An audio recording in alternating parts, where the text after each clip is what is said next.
Book your driving lesson now at dla-driving.co.uk.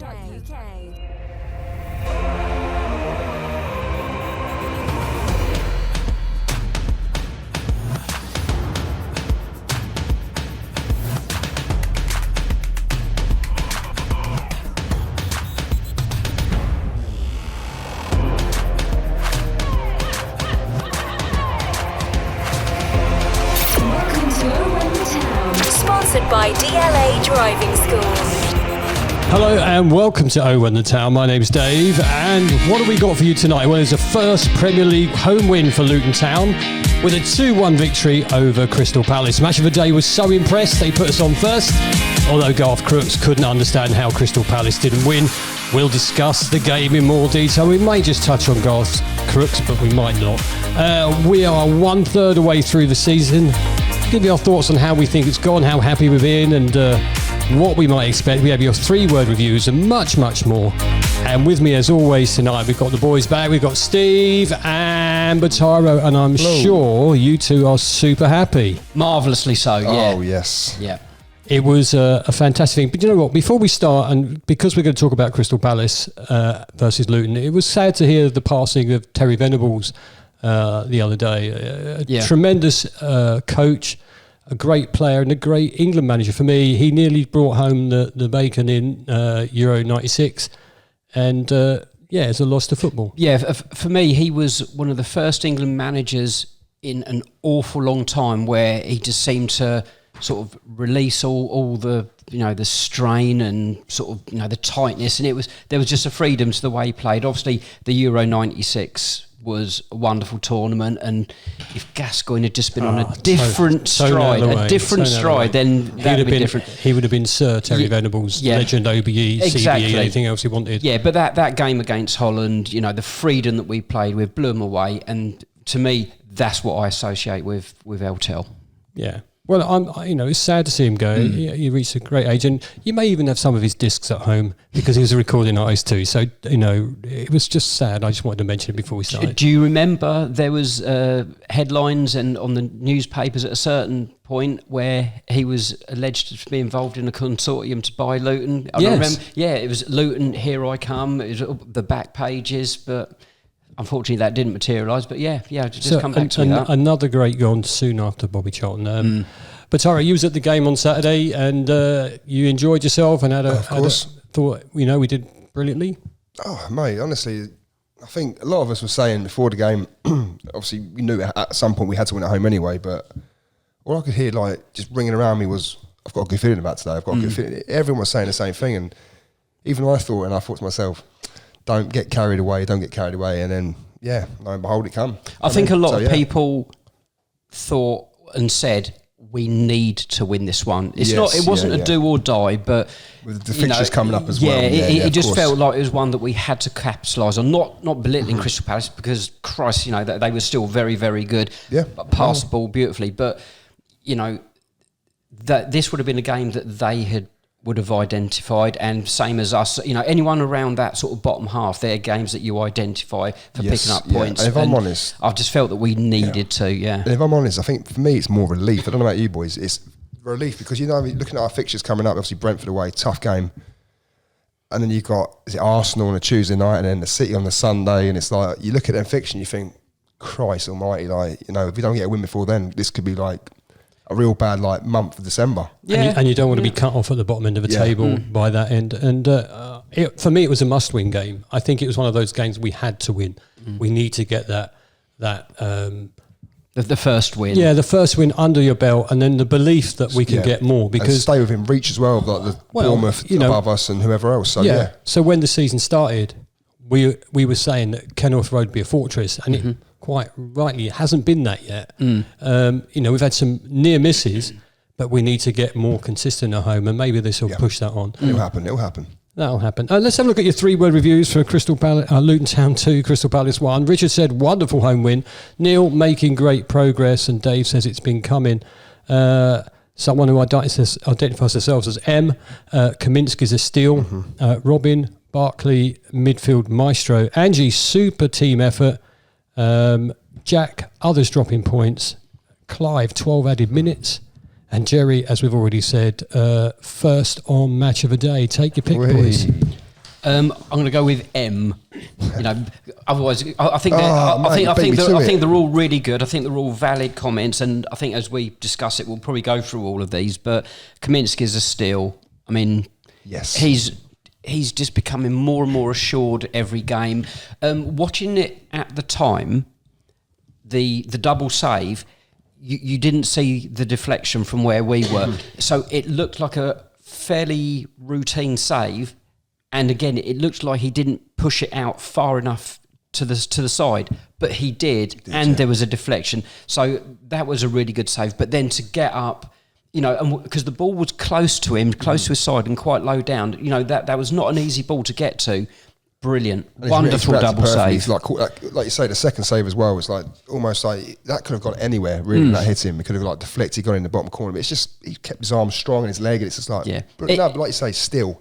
He must feel top of the world. He must think, I'm a Premier League keeper. Quick question: how much did we pay for him? Was it 2.5? 2.5. Yeah. So this is what I mean. This is ridiculous. And I was going to say it myself, Dave, before you asked me what was my free word. He's stolen it off me. So yeah, that coins are still. But yeah, no. Look, apart from that, Barkley midfield maestro then, because this guy is just ridiculous, isn't he?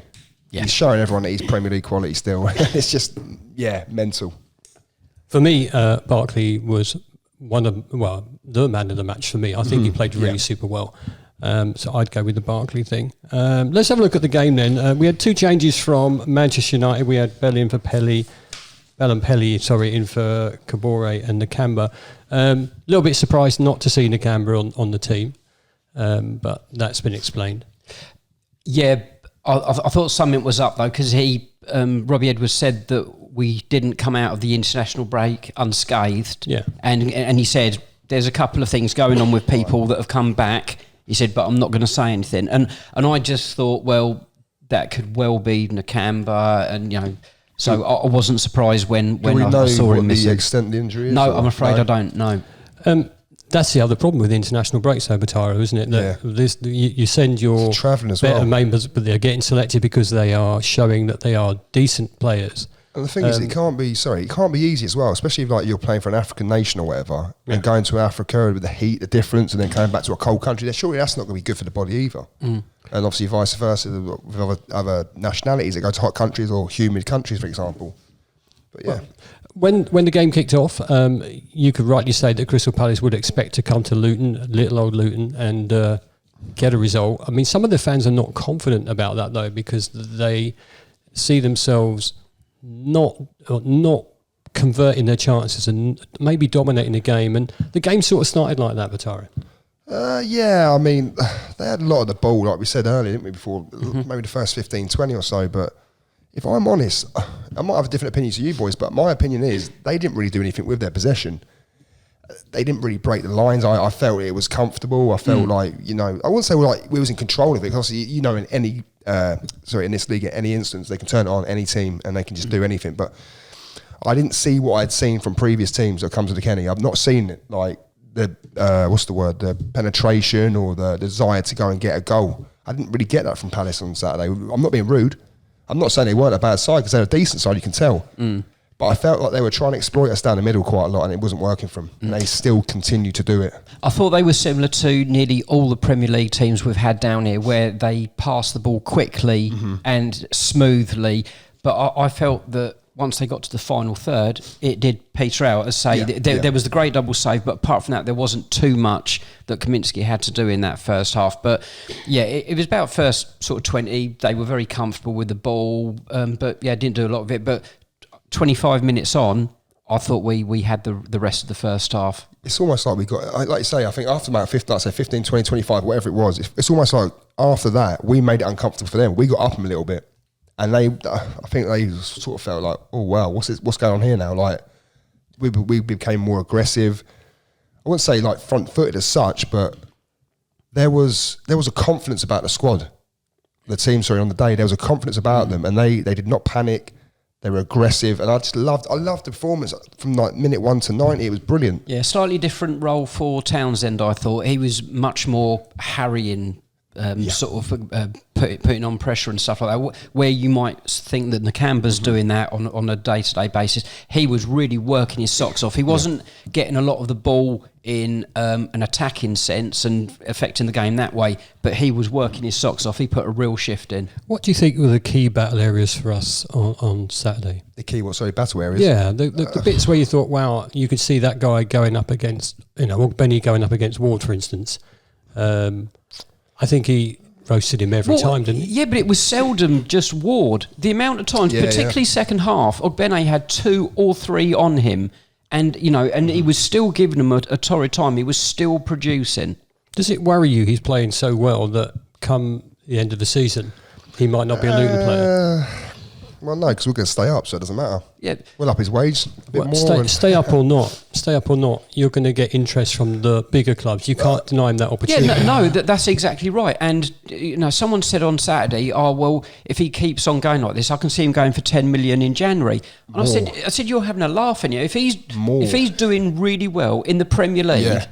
You can forget your 10 An million. average player now is 40-50 million pounds. Yeah, so easily. you're talking 25-20 upwards. If he carries on, if someone's interested, there is no way we would let him go And the thing for is, 10 or 15. On when level as well, this guy is like, when they play France for 2 games, got man of the match or whatever, he was going up against Mbappe, he was man-marking Mbappe out of the game. It was like, this guy, obviously, defensively as well, he can play right wing, left wing, full back, up top.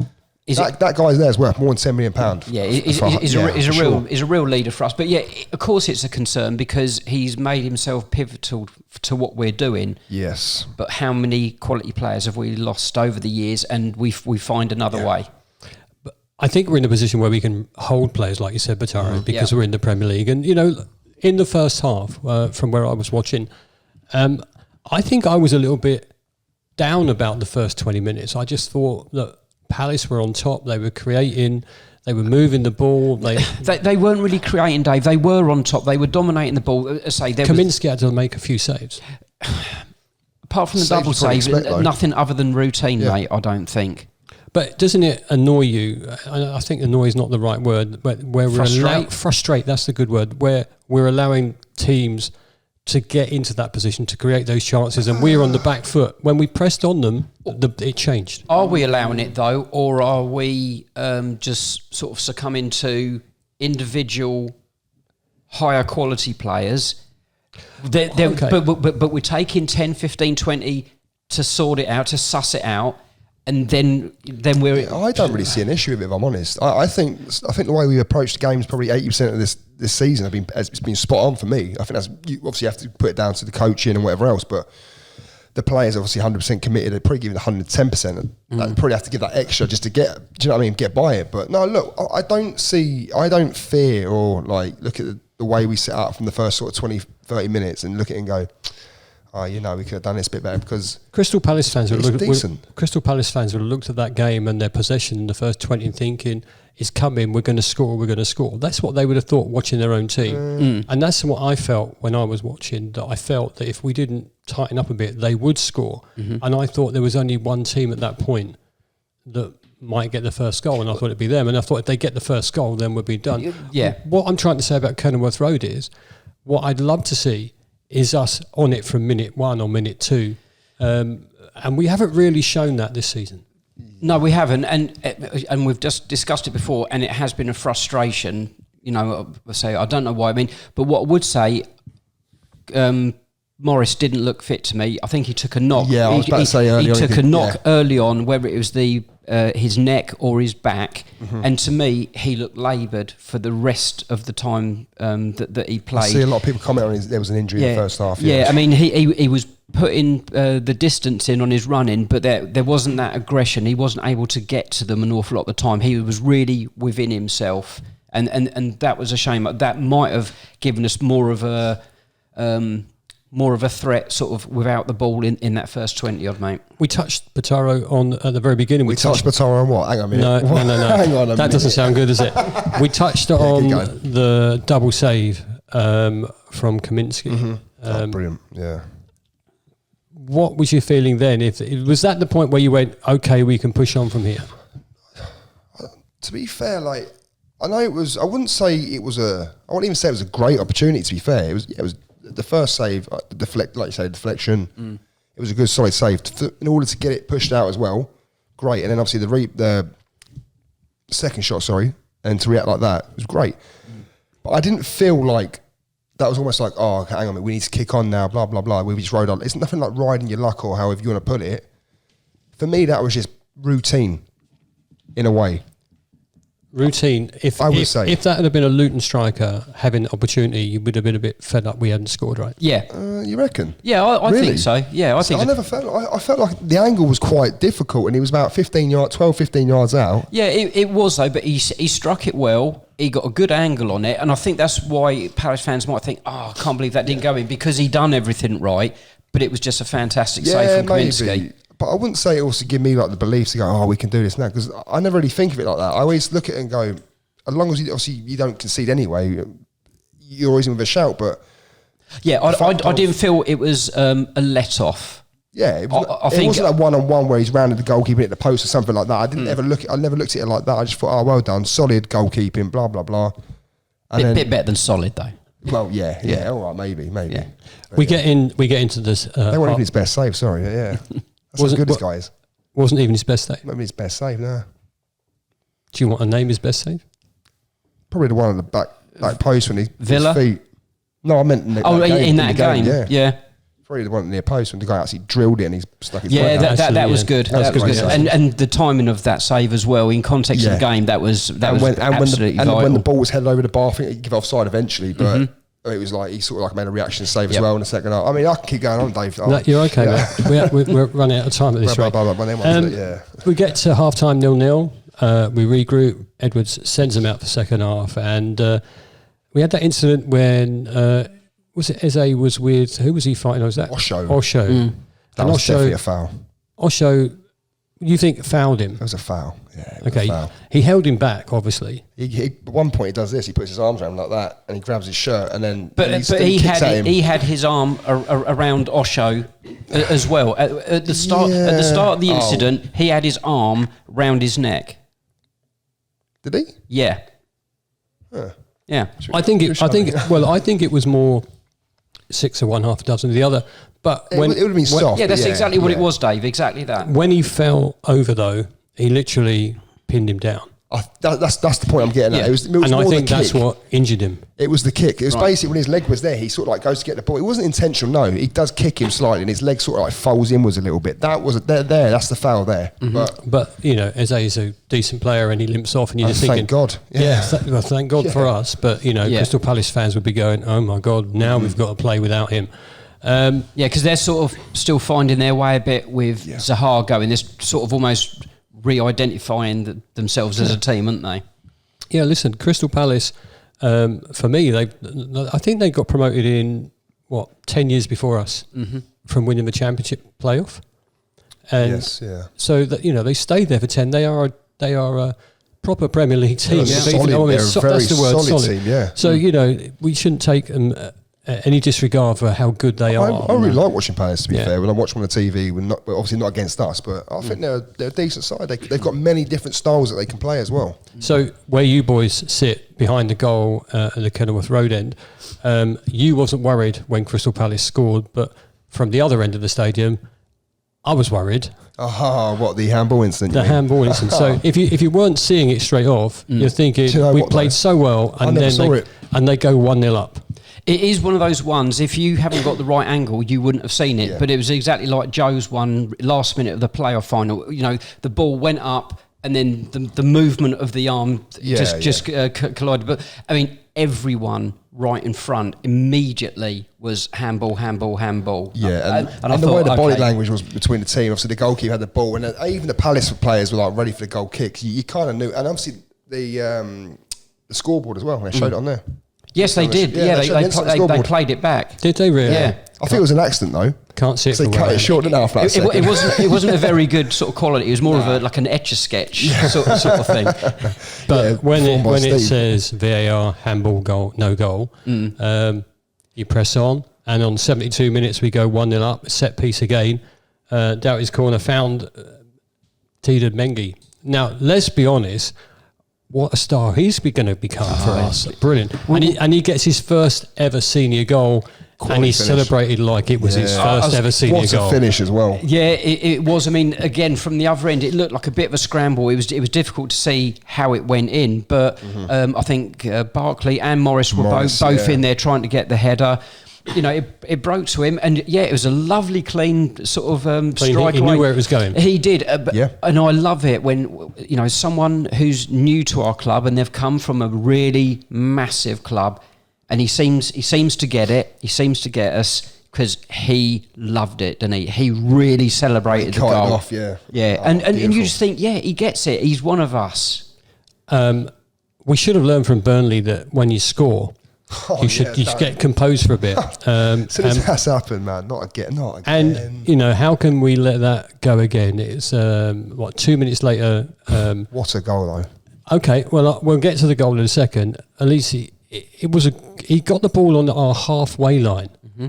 He ran down the right hand side of the pitch. Yep. He beat one player twice, I think. Bell, wasn't it? Yeah. But here's the thing.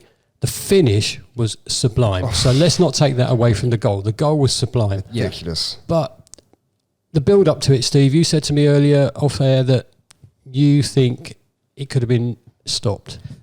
Well, it absolutely should have been, because he was sort of a little bit in from the byline. He went out, and yeah, he's got a lovely turn of pace. He's got great skill, but he should not have been allowed to get off the byline. And I think a match fit, match wise, sort of back up to speed, Bell would never have let that happen. I think it's just one of those unfortunate things.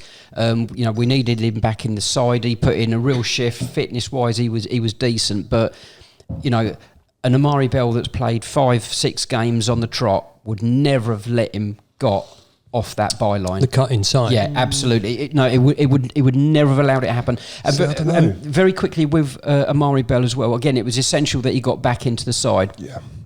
Doughty moved out onto the right. I think we took an awful lot away from what Doughty can give us, and I think as a result of that, the whole of our left side was weaker for it. I felt that. I think it was an obvious and a needed selection, but it came at a cost for us. But Tari, so Rob Edwards makes a couple of substitutions and Brown's on the field, and how long was he on the pitch, by the way, before he scored? I'm going to say 7 minutes. I say it wasn't long at all. I'm only was saying it? that because I'm looking at the minutes that the producer Jake has It written wasn't down. a guess, was it? It wasn't a guess. No, it was an educated guess. Probably his first touch as well, was it not? No, actually, he came on the 79th minute. 4 minutes later, he scored.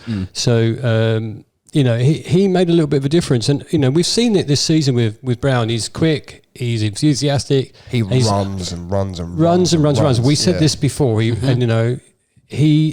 really made a difference.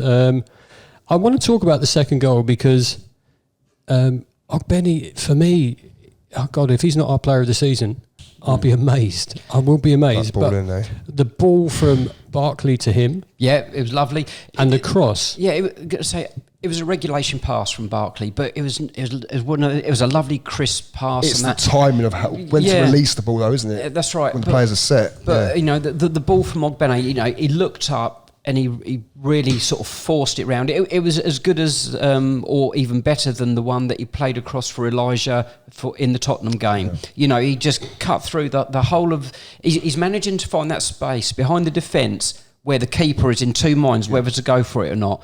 Of course, it helped on Saturday when you've got the centre back with his arms out saying, "Yours." Well, that's the point. I was gonna say on that. I think, don't get me wrong, from our point of view, it's a great goal, but from their point of view, if that was Luton that conceded that goal, I would be fuming. Do you know why? Because firstly, the defender has to clear it, has to take charge.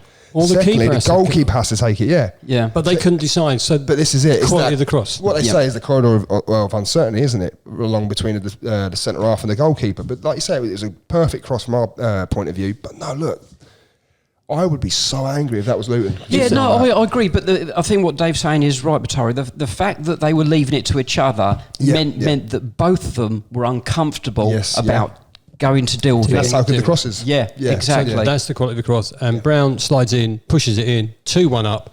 Here we go. We're going to get our first 3 points. Yes. Very quickly on Brown. Yes. Because, it's been stop-start for him. He might have wanted to have done a bit better. No. someone said it to me at the weekend, and I agree. He's probably one of the only strikers that we've got that would have got that goal. The way he attacked the space with the pace, it's not the sort of goal you'd expect Morris to get, or maybe Elijah. I don't think. I think he was the right man in the right time. I think last season at Stoke, he was one of the most pressing strikers in the whole of the Championship. Right, yeah. That was one of the stats that we were looking at by all accounts, and that was almost like a press of a goal. And I think that he was probably one of the only guys, maybe Chong. Maybe Dive that, yeah. But it's a Liverpool goal, wasn't it? Yeah, exactly. Yeah. But I think he was one of the only guys that would have got that goal. So fair play to him. No, for that. I agree. I agree on what you said, Steve, as well. And also, what I'm about to say was, I've seen him score a goal like that against us as well. Do you remember when he played for Stoke? And I cannot remember. It was a Kenworth end. Ball's got whipped in. He's dived in again like that, and he stabbed it home. So the thing is, you look at his highlight reel. He's done it quite a few times. Cool. Kind of finishes. Board goes up. 12 minutes to go, and.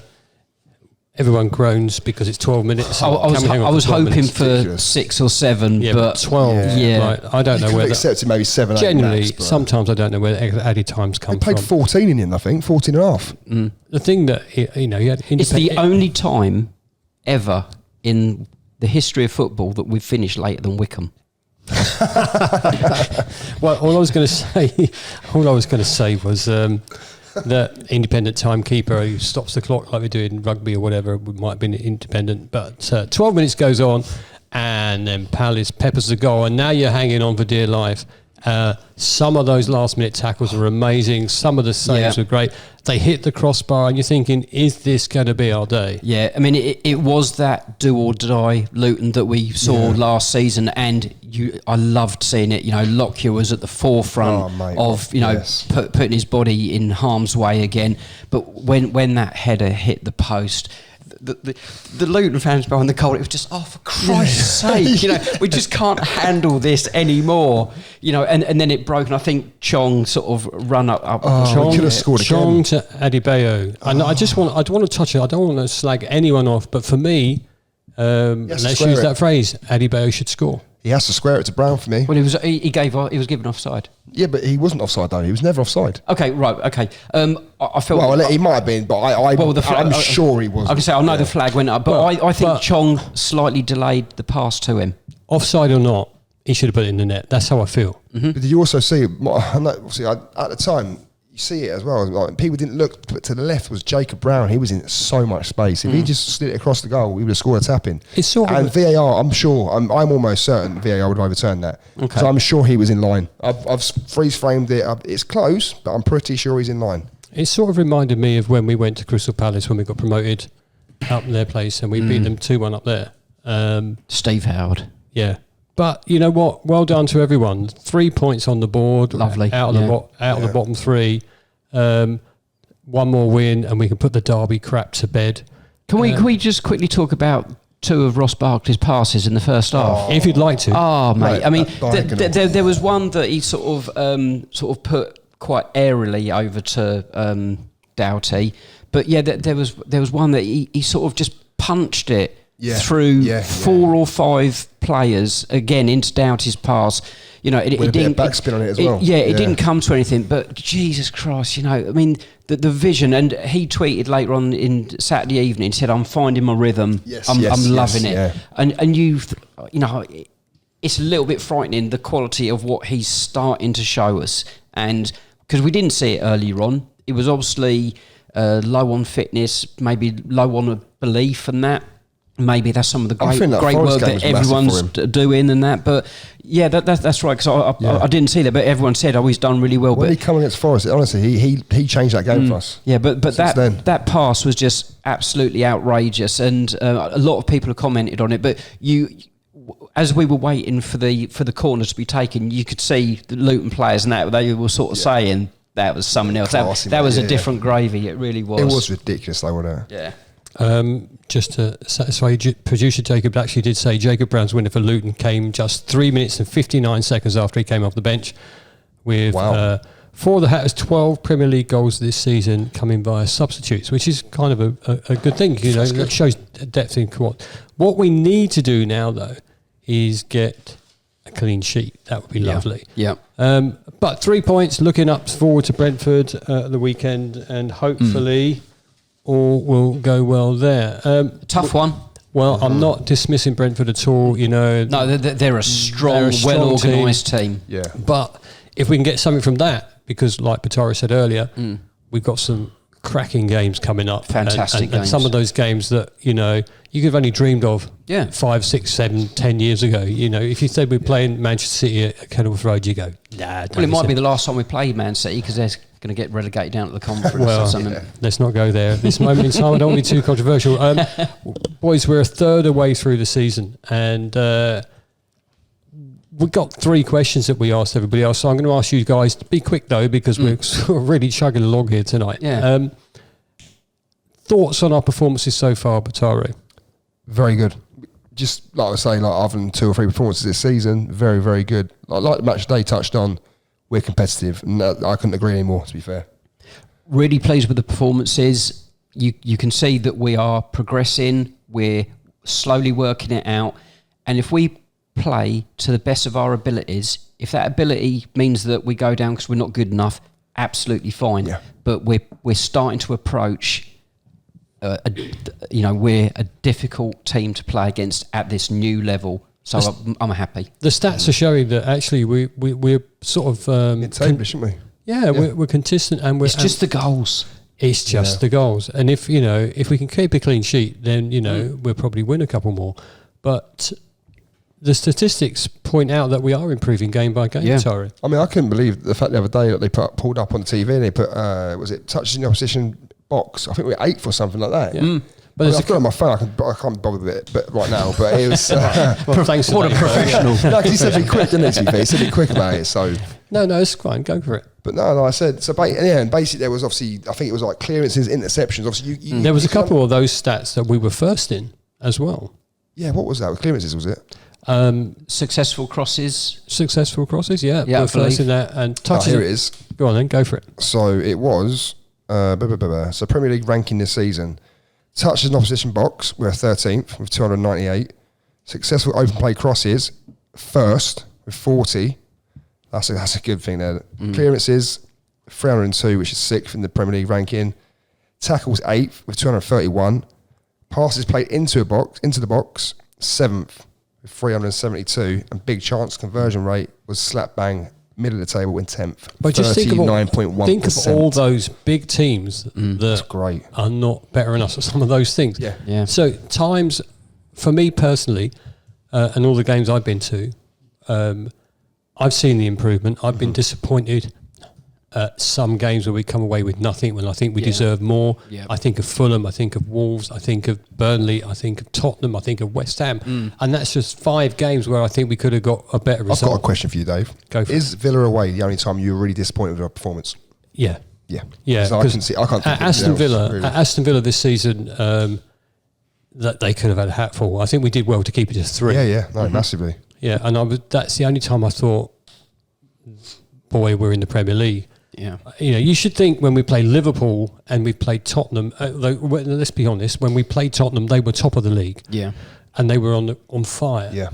And they were down to 10 men, and we should have put them away. We should have had that chance where we put them away. I felt the same at Manchester United. Disappointed we didn't get a point there. Yeah. Villa very disappointed. Fulham should have got something out of that game. Because we created chances of Fulham. Yeah. And I just pull my hair out all the time. And I haven't got much of that left, but I pull my hair out because I know that we deserve something out of some of those. So frustration is there. Rob was always touching it, didn't he, as well? That's exactly what Edward said. He said, "I'm disappointed with the amount of points we've got." He felt that we should have had more points. Also, the vitriol has sort of slightly gone off Luton at the moment, and you're looking at crazy, isn't it? In the space of 3 weeks, Sheffield United and Burnley. They're the 2 teams that should have the heat on them. Yeah, exactly. I mean, Burnley spent sort of around the 90, 100 million pound mark and that. But no, people are starting to realise that we're probably, at this moment, the ones that are making the best fist out of it. And not just because we're above them, but because of how we're playing. The fact that we are in every game. And it's down to fine margins and that. And the stats don't lie either, that's the thing. No, so, yeah. Exactly. But yeah, as I say... if you could suddenly take a much greater percentage of your chances or half chances created, we'd be sailing. But I'm happy with where we are with who we've got. With this whole circus, which is the Premier League, that we're enjoying, really, despite some of the results, I'm having a great time watching Luton in the Premier League. I think there's elements of this season that I'm really not enjoying, I've got to say. VAR, but we won't go there. Okay, I get that, but I'm still enjoying being in the top flight. Oh yeah, so am I, exactly. Mind the gap, Watford FC.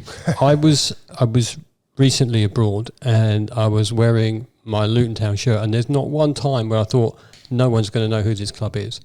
Not one time. Oh, surely it must now. Well, that's what I'm saying. Yeah. I'm saying to that, but if I'd have worn my shirt abroad 3 years ago, they're going, who's your Premier League It's such team? a distinctive, distinctive shirt though, and sort of style, isn't it? Yeah. Where are we going to finish, boys? Anywhere outside the relegation zone, I do not care.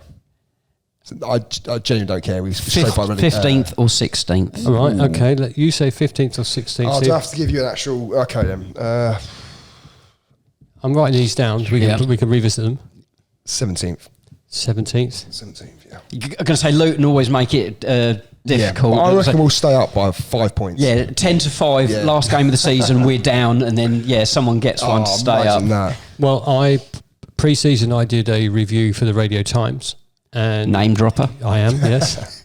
And Radio Times, Steve, is a book you used to buy to say on the television. My arms aren't long enough to hold a paper like that. And I said we finished 16th, so I'm going to stay with that. Cool. We all know who's winning the league, don't we? No. Winning the league? Who's going to win the Premier League? I don't know, there's a joke going on here. No, there's no joke. Right, it's a question. Probably Arsenal. Arsenal. Okay, you're going Arsenal. Probably City, but City. I don't care really. Yeah, I don't really give I don't care either. No. But I genuinely think it's going to be... I can't I think it's going to be quite fans. tight. I think it's going to be quite tight. At the moment, the top three is Arsenal, Manchester City, Liverpool, isn't it? One of them is going to win it then. And I'm going to say that Manchester City... I'd love if they didn't. I think Manchester City... Well, do you know what? I'd love someone like Aston Villa or someone that's not expected to win the league win it. But let's be realistic. It's going to be a tough ask for those. Yeah. So I'm going to go with the proverbial Manchester City because I think they're too strong for everyone. And they've proved that they can deal with it mentally as well. It's the third way through. We asked you all those three questions. I'll run through a couple of these. Luton Town Exiles says, we've been really good and should be at least 6 points better off. We've been very, very competitive, more than I expected, to be honest. I think we'll finish 15th. I think Liverpool will win the league. There you go. I'm not happy about that, but I think they will. Mark says, it's been great. So proud of us supporters, the team and the club. Don't worry about the pundits' opinions. Well, we don't. They don't know us as well as we do, and they don't consider development. They only judge on now. Yeah. We'll finish 16th, and again, Liverpool will win the title. I hope not. Ed says, anyone but Liverpool. Ed says, started as expected, slow, similar to the first championship season. I think we're finding our feet more each match and genuinely believe we've got a chance of staying up. Either way, the lads are playing their heart out and that's all we can ask. I think we'll get 16th, 17th and Manchester City will win the league. Another Mark, spelled with a C, says, I think we are now competitive and have been since Tottenham at home. Aston Villa aside, we have players stepping up to show that they are Premiership. And sorry, don't let that quality. I'm going to go with that one. Much as I'd like us to stay up, I think it's going to be a tough ask, although I feel Fulham might be in the mix come the end of the season, which might help us. I'd settle for 17th. Gary says we're battling well and giving everything, conceding less sloppy goals and being more competitive each game. Just need more quality up top. We can stay up, but it'll be a tough fight, and I'm looking at 17th. Yeah. So the getting a guarantee of a certain amount of goals is just way out of our financial sort of capabilities or desires. Yeah. So, we make do with what we've got. On the plus side, though, we've got people chipping from everywhere. Yeah, defenders, attackers, midfielders. Yeah, everything. this is it. You've got the power of Lockyer and Mendy, and so the goals are coming. It would say each time we scored 2 goals, we've got points from it. So it just shows you if we can just get that. Well, we need to score more than one. Yeah, every game. Just a bit of club news that producer Jacobs let us know. Obviously, if you haven't seen the video of the year in charge of Rob Edwards, it's brilliant. It's an amazing video. If Yeah. you haven't seen it, go look at YouTube. It's so good. So uplifting, isn't it? Yeah, and Rob Edwards and his team, Yeah. you can see that they are totally Luton Town, and it's fantastic watch, really well produced, and worth watching. If you haven't seen it, go watch it. £120,000 fine for homophobic chants in the Brighton game. Look, I can't condone homophobic chants, but 120k. How do they make these figures? I don't know. What I was about to say was, I'm sure there's been offences worse than that in the past that have not even warranted £120,000. Exactly, and apparently at the weekend there was in I don't know if it was the Man City game, maybe something like that. There was some chance in one of the big games because someone said, I wonder if this is just going to be sort of brushed under the carpet. Well, talking about brushed under the carpet, the Liverpool game and the chant in there is not going to be brushed under the carpet. I know of a couple of supporters that were invited into the police station for that, and that's crazy for me. And we talked about that. I don't want to go too much into it, but there's a bit of education to go on there with regards to history. But, there will be some supporters that won't know that history, and, so they need to be educated just a little bit. However, having said that, some people would have thought it was a totally different situation. They weren't chatting about that. Anything else to say? Yeah, next 5 fixtures, Brentford, Arsenal, Manchester City, Bournemouth, and Newcastle. I look at the fixture list every week and I look and go, oh my God. Right, so we play this game. We play this game every podcast, really. Today, Dave. We play this game every podcast. How many points are we getting? 2. 2? Oh my goodness, Steve. Do you know Where are they 2 coming from? Draws at Brentford and Bournemouth. Okay, Batari. Batari's still working out. So when we're at Brentford at the You weekend, get 5. okay, I'm going to say 3 against Brentford, 1 against Arsenal, 1 against Bournemouth. wow. Okay, well I'm going to go. bold, yeah. I'm going to go for. I'm going to go for a. Optimistically, sorry Amber, I'm going for a win against Brentford, and I really hope that is true. First double of the season, back-to-back wins. I hope so. Arsenal at home, I think it's going to be difficult. Yeah. I think Manchester City at home, that's a given to Manchester City, but we might get something out of it because we're going to push it. But I'm looking forward to seeing their team. I think Bournemouth are on a roll, but I think we can get a chance of getting some points there. Mm-hmm. And I generally think we're going to get a shot win against Newcastle. Ooh. Okay. That'd be good, especially if their injury list continues to be. Seen, though, they've got another. They had 5 or 6 people come back on Saturday against Chelsea when they broke 4-1. I'm so happy Oh, for damn. Oh, damn. Yeah. Like, their key players are like Isak and all that lot of stuff. So here we go, yeah. It's all we've got time for tonight. We've run over just a tiny bit, but thank you two for your comments tonight. If you've been watching on YouTube, please leave us a comment. If you've been listening on all the other platforms that we go out on, get your Christmas jumpers from the souvenir shop. Oh yeah, I just want to say, Steve is wearing a new Christmas jumper, and actually I quite like that compared to last season's, which I've got in my cupboard. And like I said to Steve before the show, it was 11,000 seat stadium. Now with the width, it's now 15,000. So yeah, he's so fattest, isn't he? Well, actually, seeing that is reminding me that we're going to be recording our Christmas episode real soon, and yes, I hope Steve you're wearing that and antlers. Well, if you got some, yeah. On I'm that note, about it. Listen. On that note, if you have any comments about what we've been talking about tonight, please leave them. It's always nice to see that. If you see us at a game, please come over and say hello. We always love your feedback. And thanks for listening. Thanks for watching, and we'll see you all again next time. Come on, the town.